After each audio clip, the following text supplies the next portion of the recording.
เกิดทุกวันมีสูหอดใจแม่ลูกวัน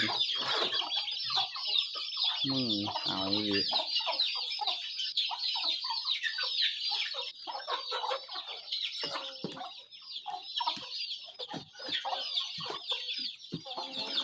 อ๋อปอนหัวออกมาโจกอีกหน่อยก็ได้จริงจะหน่อยนี่มากมันจริงคือหนาดเนื้อ